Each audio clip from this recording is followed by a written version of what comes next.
in the whores, demons trying to trap you with semen, their eyes gleaming. You better spit it out like Willie Beeman. This is spiritual war. Yeah, I'm ducking all the witches in the whores, demons trying to trap you with semen, their eyes gleaming. You better spit it out like Willie Beeman. Came back with vengeance. Yeah, you can hear the sound from my engine. Back to the business. I've been trying to eat healthy and I'm working on my fitness. Eased up with the tension, fulfilling my vision. Got it. Alright, peace, blessings. Coming back with another spiritual video. Today I want to do something a little different. We're going to talk about a song called Forgive Me Not by Patrice Rushen. I think I'm pronouncing her name right. But basically I want to tell the spiritual meaning of that song, because there's a lot of songs that we listen to and probably years later we don't even know the meaning of it or what they're trying to tell us and stuff like that. And a lot of times we just look at different things or we just listen to stuff and we don't really look for the meaning or really break it down or really relate it to life or anything that we going through in life. And a lot of times these artists, artists period, whether you're talking about people that draw, make music, do a whole bunch of artistic things, they always put some type of meaning in their artwork. So it don't matter if it's lyrics, don't matter if it's something that's being drawn, any type of art, paintings, anything. They all have some type of meaning behind it. A lot of times it's a message and a meaning, but a lot of us don't look beyond that or look beyond the art or even pay attention that close to even see that or get the message they're trying to tell or whatever. So the song Forgive Me Not by Patrice Rushen is definitely one of those songs that deserve to be broken down and deserve to be understood. So we're going to just hop right into it. I ain't going to make this long.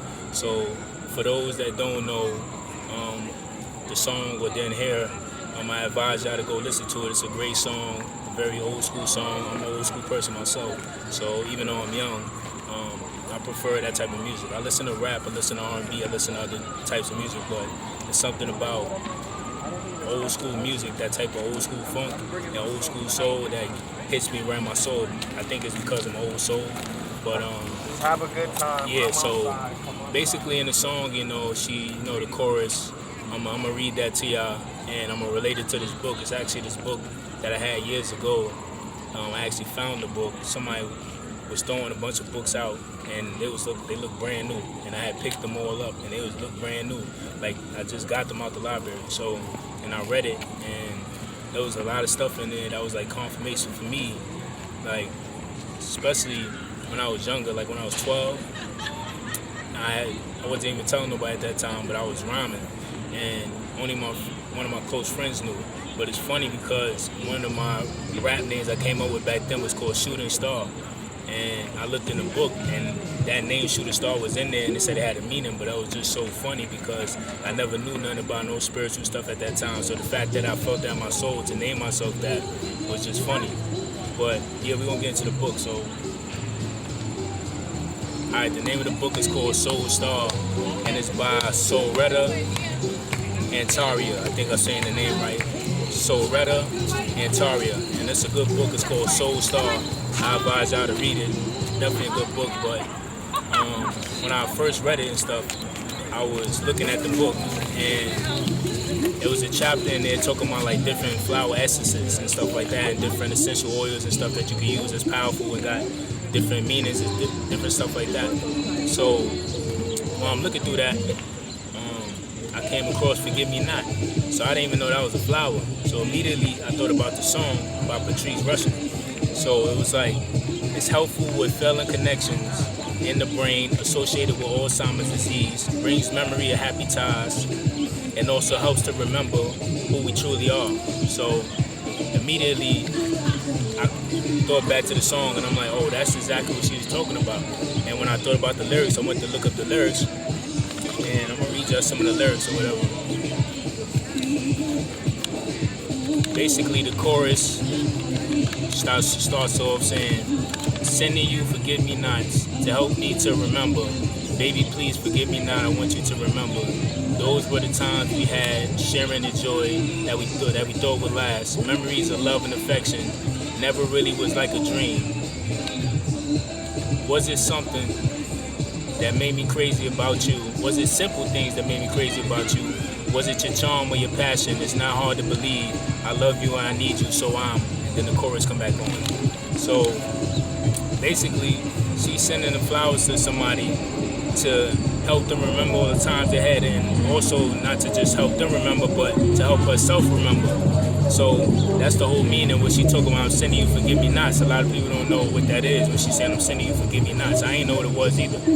But when you learn the meaning of what a forgive me not is, it's actually a flower. And like I said, it could heal with people that got Alzheimer's disease or just anything that's a sensual act or a love and affectionate act that you can do with somebody you into or somebody you with. You send them flowers. And that is actually called scorpion grasses, aka a forgive me not flower. So it's just interesting when you break the art down of the song, you could tell what type of person she was from even making a song out of that and even being into this type of stuff, this type of spiritual stuff, where she can create something out of that and make a hit.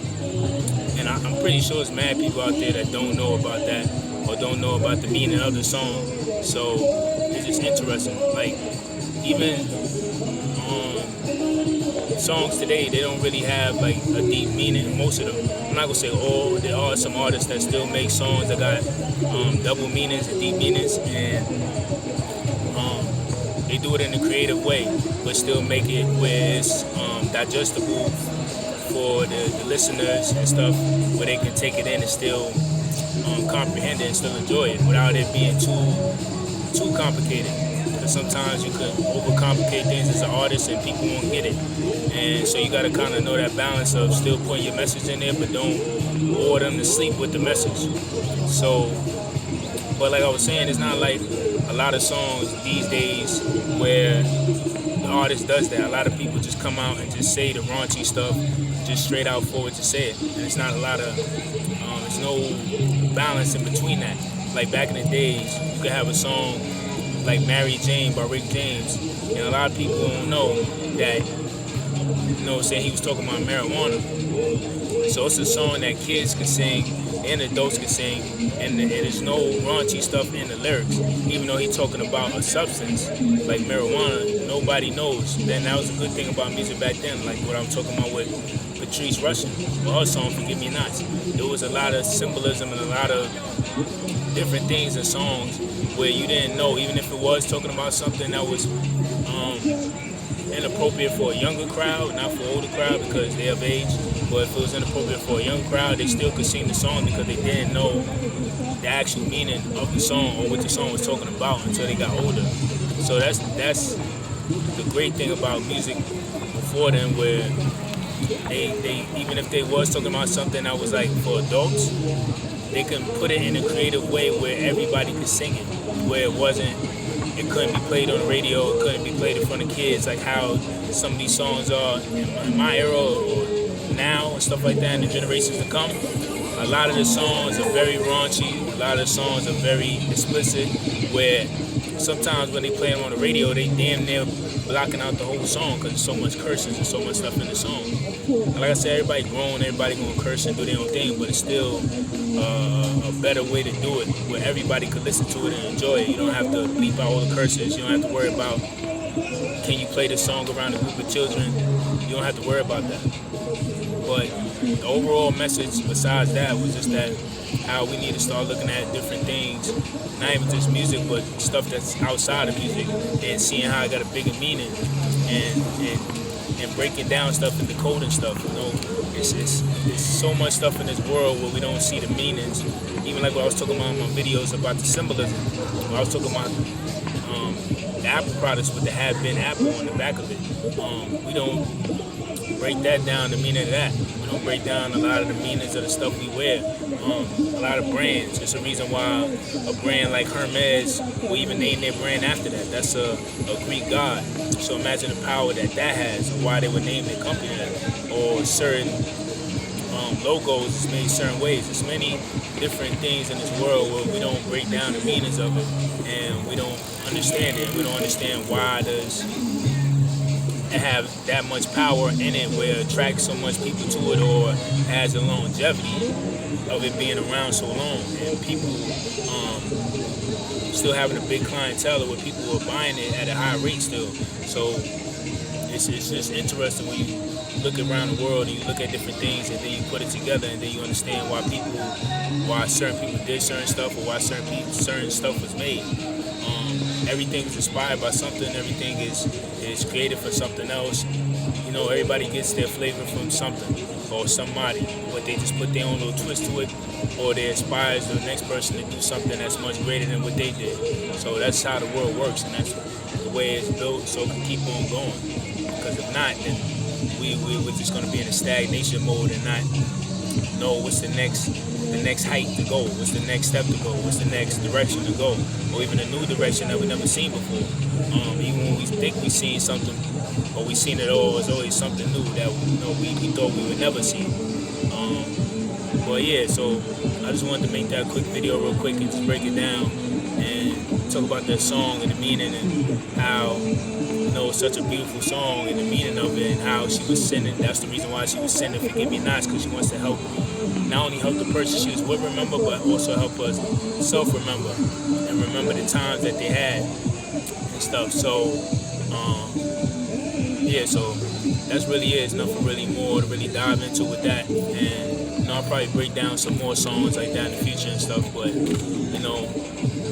to the next topic and stuff like that, I want to tell y'all, stay focused, stay goal-oriented, keep doing your thing, stay optimistic, and, whether we crawl, run, walk, sprint, we still got to get to our destination somehow. So, much respect, much love always. Y'all stay safe, and to the next topic, peace.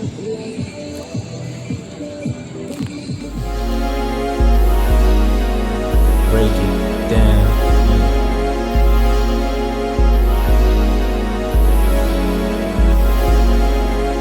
Break it down, roll it, light it, spark it, ignite it, but don't fight it. Break it down, roll it, light it, spark it, ignite it, but don't fight it. Now I lay low on weekends, diving off the deep end. I don't have no friends, I can't lie or pretend. Late nights I'm wishing, feel